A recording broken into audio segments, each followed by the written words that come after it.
ಅದಕ್ಕೆ ನಮ್ ದೇಶದಲ್ಲಿ ರೋಡ್ ಸರಿ ಇಲ್ಲ ಅಂದ್ರೆ ನಾವ್ ಇಂಪೋರ್ಟೆಡ್ ಕಾರ್ ತಗೋತೀವಿ. ಡೈಲಿ ಕರೆಂಟ್ ಕಟ್ ಮಾಡ್ತಿದಾರೆ ಅಂದ್ರೆ UPS ಹಾಕ್ಸ್ಕೊತೀವಿ.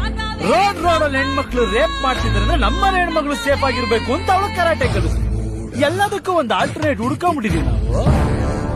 ರೋಡ್ ಯಾಕೆ ಸರಿ ಇಲ್ಲ, ಕರೆಂಟ್ ಯಾಕೆ ಕಟ್ ಮಾಡ್ತಿದ್ದಾರೆ, ರೇಪ್ ಮಾಡಿದವರು ಶಿಕ್ಷೆ ಆಯ್ತಾ ಇಲ್ವಾ ಅಂತ ನಾವ್ ಯಾರು ವಾಯ್ಸ್ ರೈಸ್ ಮಾಡ ಅದನ್ನ ಮಾಡೋದಕ್ಕೆ ಟಿವಿ ಚಾನಲ್ ನವರು ಇದಾರೆ ಅನ್ಕೊಂಡು ಸುಮ್ನ ಆಗ್ಬಿಟ್ಟು ಆಮೇಲೆ ಟಿವಿ ನಡೆಯೋ ಡಿಸ್ಕಷನ್ ನೋಡ್ಕೊಂಡು ದೊಡ್ಡ ಕ್ರಾಂತಿಕಾರಿಗಳ ತರ ಫೇಸ್ಬುಕ್ ಅಲ್ಲಿ ಸ್ಟೇಟಸ್ ಹಾಕೊಂಡು ಕಮೆಂಟ್ ಲೈಕ್ ಮಾಡ್ಕೊಂಡು ಸೈಲೆಂಟ್ ಆಗ್ಬಿಟ್ಟು.